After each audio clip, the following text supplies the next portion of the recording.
Bonjour à tous, bienvenue dans cette vidéo. Je suis en train de faire le montage de ma vidéo et je me dis il va falloir tourner une pré-intro parce que c'est pas possible, vous allez rien comprendre sinon. Il faut savoir que cette vidéo aurait dû sortir fin février. Pour plusieurs raisons, elle n'est pas sortie fin février, elle va sortir maintenant, c'est-à-dire début août. Ça fait quand même un beau retard. Bon, ce retard il est explicable en partie. J'ai passé 2 mois à l'étranger pour raisons professionnelles. Il m'est arrivé plein de choses aussi quand j'ai tourné cette vidéo. Il faut savoir que j'ai tourné quasiment sur 2 semaines. J'ai énormément de rush. Et vous savez aussi, plus on attend pour monter une vidéo, plus ça met de temps et moins on a envie. Donc à un moment, j'ai eu un petit coup de mou et j'avais juste plus envie de la monter. Ça va mieux, vu que la vidéo va sortir. Je vous laisse donc avec cette vidéo. Bon visionnage. Bonjour tout le monde. Vous avez dû remarquer, depuis quelques semaines, il fait froid. Ce matin, la voiture était comme ça. Et il se trouve que j'ai un petit souci avec la vis. En plus d'avoir l'autonomie, bien entendu, qui baisse en hiver. Mais ça, c'est normal, on s'y attend. Les batteries marchent moins bien. Non, là, j'ai un autre souci qui m'impacte, je trouve, beaucoup plus. J'ai plus de chauffage. Enfin, j'ai plus de chauffage. Oui et non. On va dire que le groupe de chauffage s'allume. Il commence à légèrement chauffer l'eau. Et ensuite, il s'éteint et se met en erreur. Quand on interroge le calculateur de chauffage avec la valise PSA, on se rend compte qu'on a un code erreur, un peu spécifique, un peu cryptique, qui nous indique juste un message d'extinction de flamme. Donc ça veut dire qu'il n'arrive pas à maintenir la flamme. J'ai pensé à plusieurs hypothèses. En tout premier lieu, je me suis dit, c'est peut-être le crayon. Alors le crayon, c'est quoi ? C'est plus ou moins le doigt allumeur, en fait, qui va venir allumer le mélange air-essence. Et ce doigt allumeur, il est situé tout simplement à l'intérieur de la chambre de combustion. Et c'est une pièce d'usure, donc je me suis dit qu'au bout de 20 ans, ça pouvait être ça. Généralement, quand on l'ouvre, il vaut mieux remplacer le corps de chauffe complet. Et ça tombe bien, puisque Webasto, le fabricant de ce système de chauffage, extrêmement connu dans l'univers du camping-car et du nautisme, propose un kit de réparation pour remplacer concrètement le corps de chauffe complet. Le seul défaut, c'est que Webasto, ils sont plus habitués à vous vendre des systèmes de chauffage qui marchent au diesel. Ce qui n'est pas du tout le cas de ce que j'ai là-dedans. C'est l'un des rares systèmes de chauffage qui marche à l'essence, au sans-plomb en fait. Et même à l'E85, ça tourne à l'E85 aussi. Donc du coup, le kit est beaucoup plus rare et beaucoup plus cher. Alors, qu'est-ce que ça veut dire cher ? On part quand même sur un kit complet, et c'est à vous de l'installer, sans aucune garantie que ça fonctionne, à plus de 300 €, je crois 349 €. Ouais, c'est cher, ouais. Mon gentil facteur m'a apporté ceci. Et aujourd'hui, on va l'installer dans le Webasto qui est sur cette voiture. En premier lieu, on va lever le capot. Donc ça, c'est facile, ça change pas. Alors pour rappel, le groupe de chauffage se trouve juste ici. En dessous, vous avez l'arrivée d'essence qui vient du réservoir qui est à l'arrière. Le réservoir fait environ 10 litres. Ici, vous avez le vase d'expansion qui est spécifique pour ce groupe de chauffage. Ce vase d'expansion-là sert juste à faire circuler l'eau chaude et part ensuite vers le radiateur à l'intérieur pour pouvoir chauffer l'habitacle. Vous avez une arrivée d'air qui n'est pas visible mais qu'on verra après avec un tuyau annelé gris. Et également un pot d'échappement, voilà, qui est juste en dessous. Vous voyez un pot d'échappement sur un véhicule électrique. Ils sont forts quand même. Pour commencer, on va essayer de se faire un petit peu de place. Alors, en tout premier lieu, je vais sécuriser la zone. Je vais aller débrancher la barrette qui a juste à l'arrière pour pouvoir déconnecter le système des batteries haute tension de tout le reste. J'ai pas envie, même si en théorie, toute cette partie-là dans laquelle je vais toucher, c'est de la basse tension, je préfère mettre tout en sécurité, comme recommandé dans les procédures de maintenance de Citroën. Ensuite, on va s'attaquer au retrait de la batterie.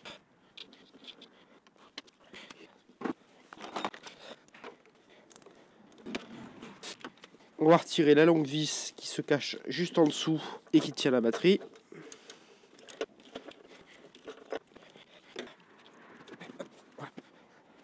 Nous voici au-dessus du groupe de chauffage. Je vais retirer tout ce qui est connectique électrique. Ensuite, à ce niveau-là, j'ai un tuyau qu'il va falloir que je retire. Du liquide de refroidissement va couler. En dessous, j'ai prévu ma bassine. Et là, ça va être très très amusant pour réussir à glisser la pince.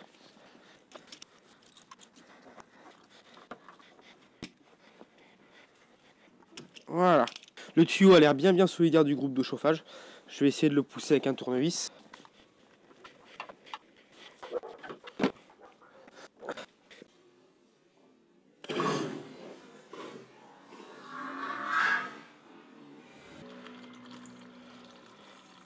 Maintenant, je vais enlever les deux vis qui tiennent le groupe de chauffe sur son support. Elles sont à l'arrière, juste ici, et c'est du 10. Tout au fond, juste ici, là, il y a le tuyau d'alimentation qui part du vase d'expansion et qui va jusqu'au groupe de chauffe. Je vais essayer de retirer le collier et d'enlever le tuyau. Ce tuyau-là se monte directement sur la pompe de recirculation. Bon, j'aimerais bien pouvoir bouger le groupe, mais je crois qu'il est retenu en bas par le pot d'échappement. Il y a deux vis tout au fond, je vais les enlever. On va enlever aussi l'arrivée d'air. Donc là, je démonte tout un tas de choses, surtout pour essayer de me faire de la place. Ça, c'est l'arrivée d'air. En bougeant le groupe comme ça, un peu dans tous les sens et en retirant pas mal de périphériques, j'ai réussi à me faire un accès plutôt correct à la vis qui tient le pot d'échappement sur le groupe. Une fois que j'aurai retiré ça, je pourrai basculer le groupe en arrière et enlever le résidu d'urite, la durite d'arrivée d'essence et la durite d'arrivée de liquide de refroidissement. C'est sorti. C'était vraiment extraordinairement difficile de passer. Je pense que pour se faciliter la tâche, il faut vraiment retirer le radiateur. C'est extrêmement difficile de faufiler ses mains derrière. Est-ce que notre ami le pot va bien vouloir se détacher? Non. Par contre, on peut enlever le collier.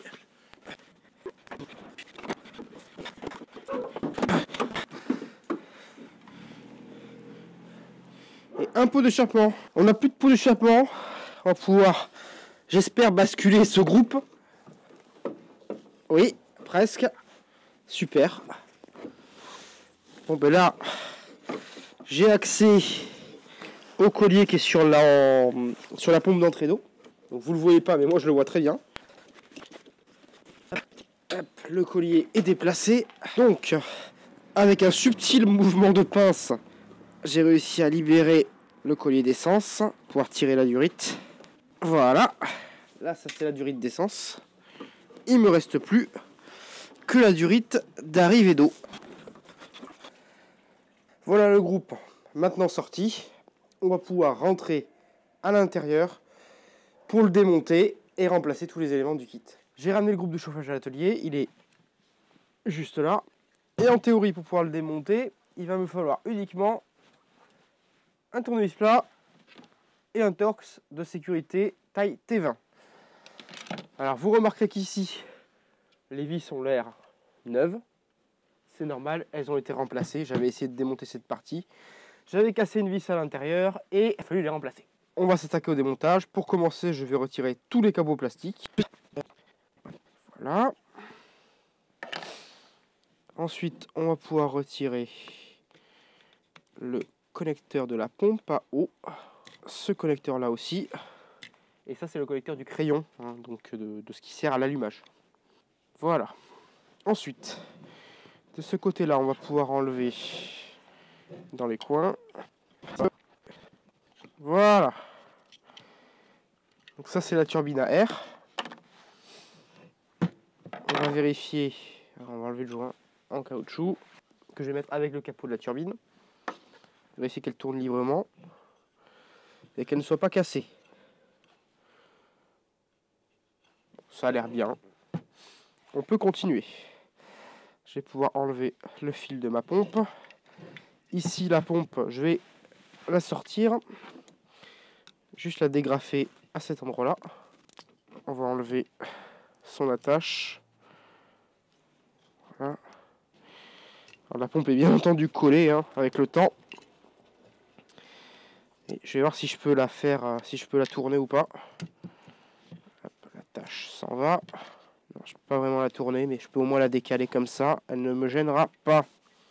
Ensuite, il va falloir enlever toutes les vis qu'on voit ici. 1, 2, 3, 4 et 5 vis pour pouvoir désolidariser le corps de chauffe de tout le reste.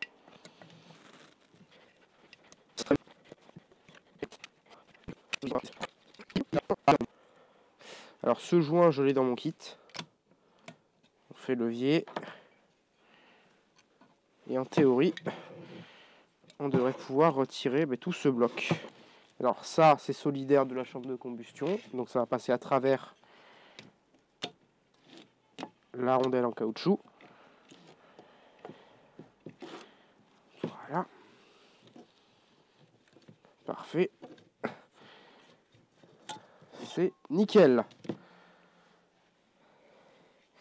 Ici, on peut voir l'intérieur du pulseur d'air. Donc, il y a un petit moteur à l'intérieur qui vient pousser l'air par des canalisations qu'on a ici pour pouvoir apporter de l'air au système. Bon, ça m'a l'air d'être en plutôt bon état. Je vais pas y toucher, je vais le mettre de côté. Alors, cette canalisation là de pompe, je déteste ces colliers en acier là. Alors, ils mettent ça parce que c'est beaucoup plus rapide à monter, bien entendu. C'est pour un gain de temps en usine. Mais quand vous devez faire la maintenance et que vous n'avez pas forcément l'outil totalement adapté, ça peut devenir très vite galère. Alors, est-ce qu'il va bien vouloir tourner? Non, il est bien collé. J'ai envie de dire comme tous les tuyaux sur ce... Depuis le début, en fait, depuis qu'on a commencé. Ce tuyau-là, pour moi, il est dans mon kit, il se remplace. Je vais quand même essayer de le sortir sans l'endommager. Bon, je l'ai fait tourner. Il s'est décoincé. Et on peut tirer dessus. La pompe, je vais la mettre, elle aussi, de côté. L'essence rentre là. Allumée par ceci. Et ça brûle à l'intérieur de la chambre de combustion qui est tout dedans. On va démonter. On va aussi enlever le joint papier. Je pense que ça va être un moment nécessaire. Hop. Et ici, je vais dégrafer la connexion, sinon jamais je le sors. Voilà. Hop.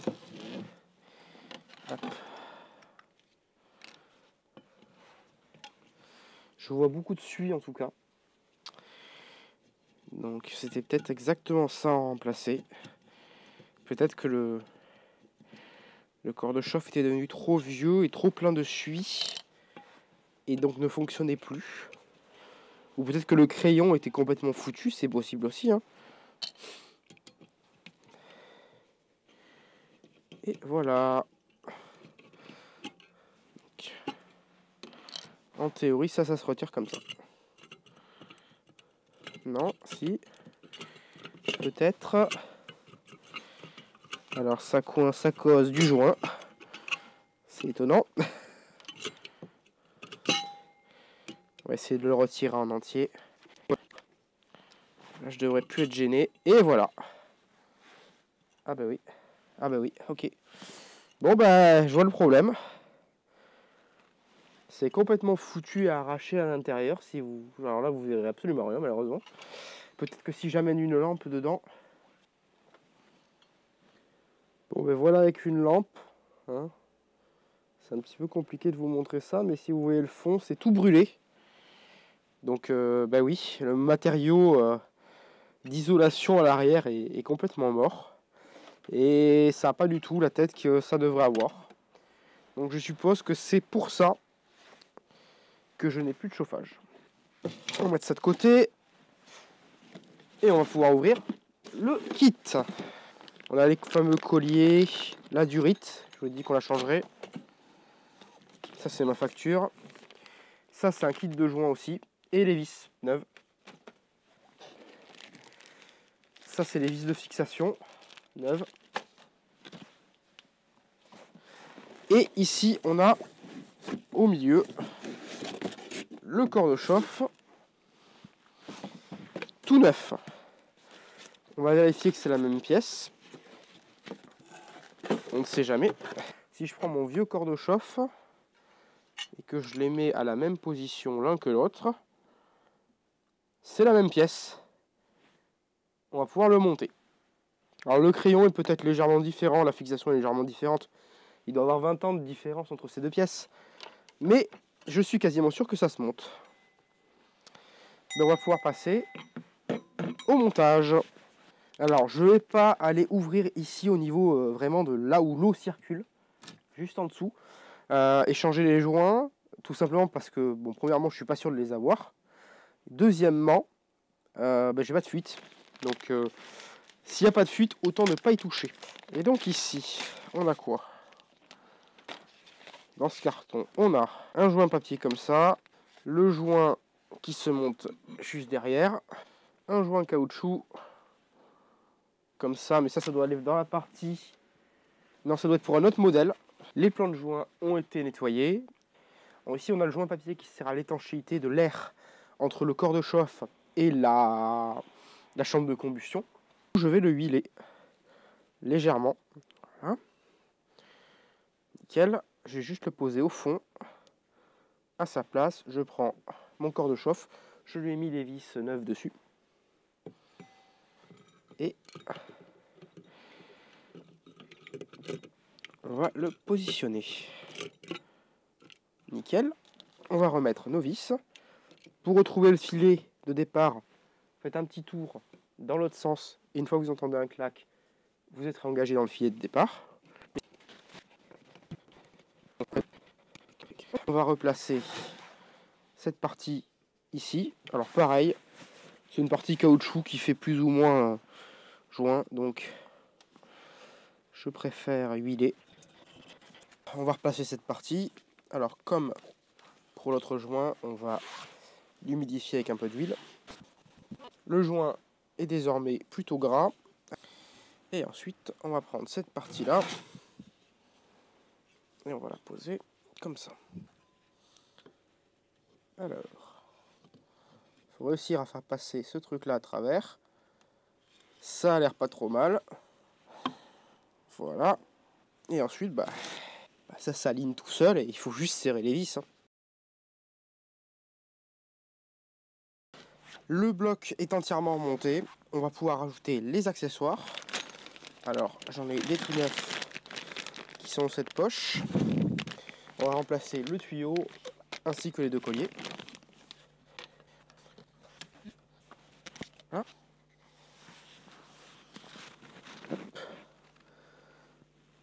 Le bout de tube dessus. Alors, je graisse tous les tuyaux pour que ça rentre plus facilement et que ça colle plus à l'avenir. Donc ce collier là, je vais juste le placer comme ça. Voilà. Et après j'irai le mettre sur la pompe.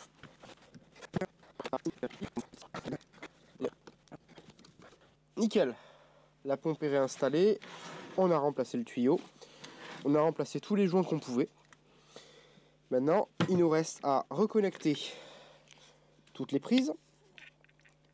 Alors, on a la pompe qui passe ici comme ça et qui se monte tout en haut. Voilà.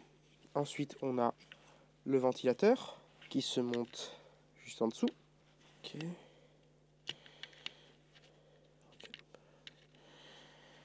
Voilà. On a ici le doigt allumeur. Et maintenant, tout est connecté. On va pouvoir remettre les plastiques. Ici, à ce niveau-là, on se souvient, il y avait un joint. Donc, comme toujours, on le graisse pour pas qu'il sèche. On vérifie que tout ça soit libre. Ça a l'air plutôt libre. On vérifie qu'au niveau du joint, on soit propre. On est relativement propre. En fait, la pompe à eau, il faut la monter après. On va la débrancher. On pose notre cache en plastique que l'on vient clipper. Voilà. On passe la pompe dans l'endroit où c'est prévu et on rebranche le connecteur. Pour finir, on remonte ce petit capot plastique.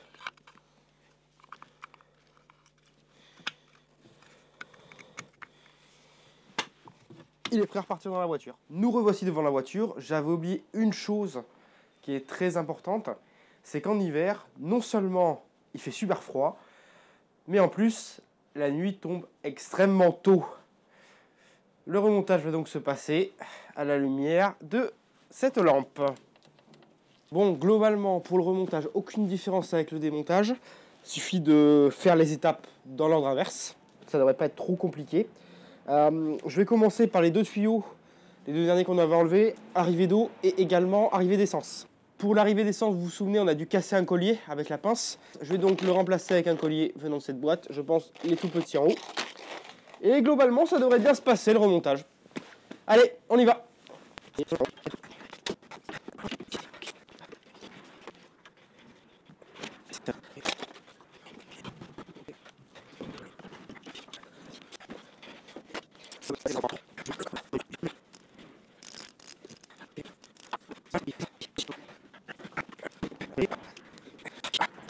On a remonté tous les tuyaux, il reste à monter le pot d'échappement. Ce qui va être à mon avis extrêmement difficile. Alors je vais voir si ça se trouve en remontant le Webasto à l'arrière.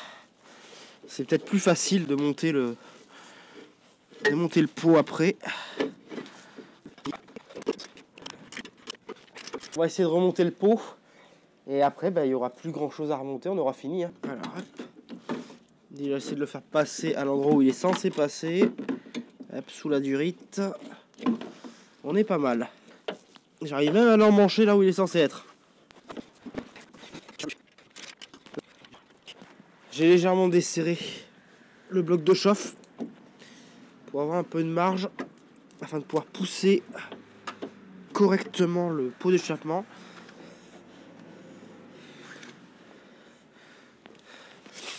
Et j'hésite même à carrément le retirer complètement.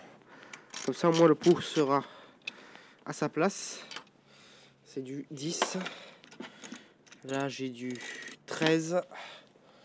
Là j'ai du 10. Ok, donc là il s'est mis à l'endroit où il devrait être. À quelque chose près. C'est-à-dire que le collier, on va pouvoir le serrer. Je vais essayer de passer la deuxième main, ouais, pour tenir. Super. Et donc du coup ça c'est la sortie. Ok, c'est bon. Non, ça va en vrai. En vrai ça va. Ok. C'est serré, hein. Il bouge plus.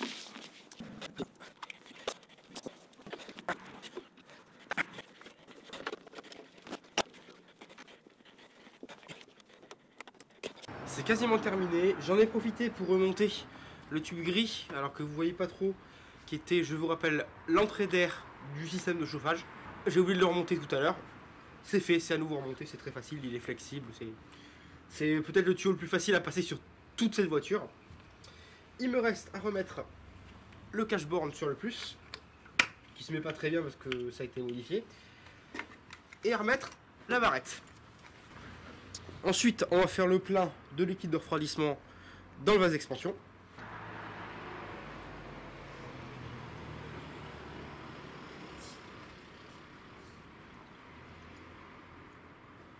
Hop. Ça devrait être bon. Là, on est à ras-bord, mais le système va se remplir et le niveau va naturellement descendre. Le bouchon, on va le laisser ouvert pour laisser les bulles s'évacuer. Je vais mettre le contact et demander le chauffage.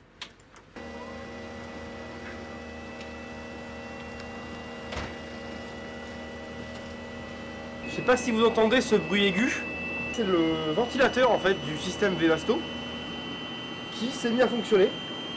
Donc je pense que le chauffage refonctionne. Du coup je vais laisser chauffer et après on ira voir avec ce téléphone qui contient une caméra thermique, voir si le système chauffe tout simplement.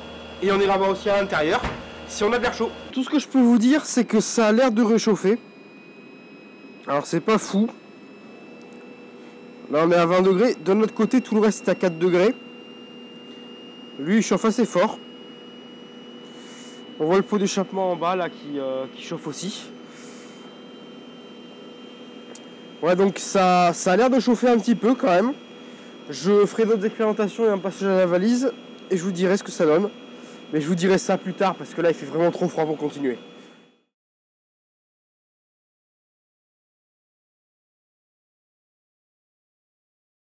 Je suis en train de faire le montage derrière, là je suis presque à la fin et je me rends compte qu'il me manque pas mal de plans explicatifs hein, pour rappeler où on en est. Donc petit rappel, on a remplacé toutes les parties mécaniques du Webasto. Ça fonctionne toujours pas. C'est-à-dire que le système se met en marche, il commence à chauffer l'eau et après le chauffage s'arrête. Et il redémarre pas. Ce problème-là, je l'avais déjà au début avant de faire le remplacement de toutes ces pièces. Donc clairement, mon remplacement de pièces n'a servi à rien. Une fois qu'on a éliminé la partie qui chauffe, avec le brûleur, il n'y a plus que deux hypothèses. Soit l'essence arrive mal, ou n'arrive pas, ce qui m'étonnerait quand même un tout petit peu. Dans ce cas-là, ça serait la pompe doseuse. Soit, il y a quelque chose qui déraille complètement dans l'électronique de ce Webasto. Pour le moment, je ne sais pas. Alors, on va aller voir du côté de la pompe, voir comment elle se comporte et voir si elle arrive à pousser du carburant. Alors, j'ai commencé à essayer de tomber le réservoir. Il y a la fixation là. Sauf qu'en fait, la pompe, elle n'est pas au cul du réservoir. Il y a un tuyau qui doit passer quelque part. Et en fait, elle est là. Là où il y a la pompe de direction assistée. On voit le tuyau là. Ça, c'est le tuyau d'essence pour le Webasto. Donc c'est là qu'il va falloir que je me farcisse ce truc là. Bon, ben c'est pas grave, on va lever de l'autre côté. Bon, faut pas aussi, une fois qu'on a remonté ça, oublier de reclipper hop, le guide pour le frein à main. Pour le câble de frein à main. Ah ouais, sinon ça là, ça c'est trop bien. Bon. J'ai pas l'impression qu'elle fonctionne cette pompe. On va déconnecter, on va voir. Bon ben là j'ai demandé du chauffage. Elle a pas l'air de pisser. Hein. En fait si elle pisse, mais elle pisse pas beaucoup. On va voir, on va la changer. On entend un peu plus claquer, mais c'est toujours pas ça. Hein. Je vais la mettre sur le circuit, on va voir. On voit les bulles. Bon, comme vous avez pu le voir, la pompe fonctionne parfaitement. Elle pousse le carburant arrive bien au Webasto. Bon, il n'y a plus qu'une solution en fait. Là, ça va être la platine de gestion hein, qui fait la gestion électronique de ce truc-là, qui a déraillé. Ça peut arriver. J'ai posé la question à d'autres personnes. C'est très rare. Hein. Ils n'ont jamais vu ça. Mais ça peut arriver. Par chance, sur eBay, j'ai pu réussir à me procurer une carte de remplacement qui a été refaite, qui n'est pas une origine Webasto, mais qui fonctionne exactement pareil.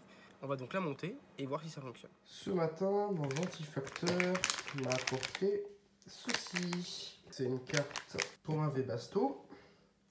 Alors d'où elles viennent ces cartes? Elles viennent d'une société qui est basée, je crois, en Hongrie, qui s'appelle Nox. Vous voyez, c'est marqué sur le circuit imprimé, sachant que l'ancienne carte était fabriquée par Ela, qui est très connu, un équipementier allemand qui fait des systèmes de contrôle électronique et de l'éclairage, très connu Ela. En tout cas, si le produit existe, c'est que ça doit tomber en panne.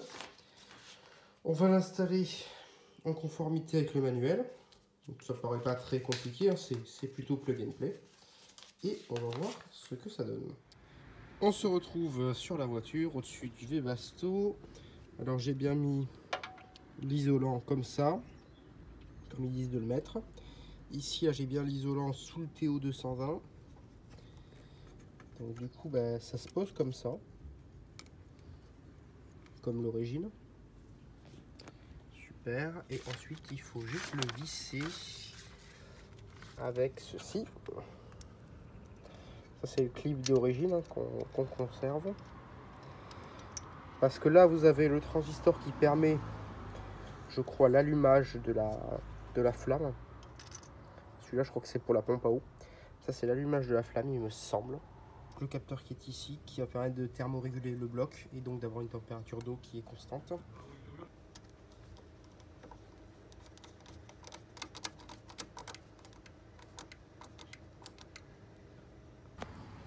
Tout est bien serré. De toute façon, il n'y a qu'une vis. On va pouvoir rebrancher ici la pompe à eau. Ça, c'est le ventilateur. Ça, c'est l'allumeur. Voilà. On va pouvoir remonter le couvercle. Alors, c'est tout bête, il se clipse.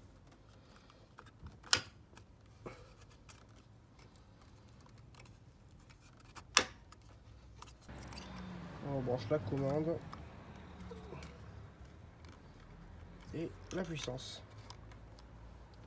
Et ensuite on va allumer le chauffage dans la voiture. Clé sur contact, position accessoire. Donc on a le compteur qui se réveille. On va en bas. On demande le chauffage avec un peu de ventile. Donc au démarrage il y a eu celle-là, ça veut dire que la bougie est chauffée. J'ai celle-là qui fonctionne, donc ça veut dire que j'ai la pompe de circulation qui marche. Ce qui est vrai parce que je vois le liquide bouger dans le base d'expansion. Alors vous ne le verrez peut-être pas, mais moi je le vois. Ensuite ici en bas j'ai la pompe à essence qui est bien activée de temps en temps. J'ai le ventilateur interne qui est bien activé. Et ici ça veut dire que je crois que je suis en stand-by. Je suis pas sûr parce que la carte par rapport au schéma c'est pas exactement la même. Je pense qu'ils ont dû légèrement modifier le système. Mais on est quand même pas mal. On va le laisser tourner un quart d'heure et voir ce que ça donne. Au bout d'un quart d'heure, clairement, dans la voiture il fait chaud. Je vais vous montrer un peu à la caméra thermique ce que ça vaut. Dans l'habitacle, vous pouvez voir donc au sol, là, ça a quand même bien chauffé, on a 25 degrés. Et sur toutes les sorties, on a de l'air qui est vraiment chaud. On a de l'air à près de 60 degrés qui sort, un peu moins. 55. Là-bas. Ouais, presque 60. Et là-bas aussi, il semblerait quasiment 60, 58. Donc c'est parfait, apparemment on a bien du chauffage, ça fait un quart d'heure que ça tourne. Et il s'est pas arrêté. Bon, comme vous avez vu, le système fonctionne plutôt bien. Alors maintenant, je vais l'arrêter. Et on va voir si il fait sa procédure d'extinction. Alors, dans la procédure d'extinction, il coupe la pompe à essence, donc ça c'est bon. Et il allume le chauffage pour brûler en fait les dernières particules de sans-plomb qui resteraient dans la chaudière. Et ensuite, il va souffler avec le ventilateur. Donc le ventilateur c'est celle-là. En fin de cycle pour pouvoir éliminer tous les gaz brûlés, tout ce qu'il y a dans le système. Donc ça a l'air de plutôt bien fonctionner ça. Je reprends quand il met le ventilateur en marche. Voilà. Là il vient de mettre le ventilateur en marche, on l'entend. Et il va souffler les derniers gaz brûlés qui restent dans la chaudière pour pouvoir vider la chaudière de toute substance combustible. Et après il va s'arrêter. Bon là le système s'est arrêté comme prévu. Ça m'a l'air pas mal du tout, on va pouvoir refermer. Alors le petit capot en plastique avec le joint en caoutchouc au fond. Dans mes souvenirs ça se pose comme ça. Voilà. Et ensuite 4 vis. En tout cas, je suis très content d'avoir enfin pu récupérer le chauffage. J'espère que vous avez apprécié et je vous dis à la prochaine pour une prochaine vidéo.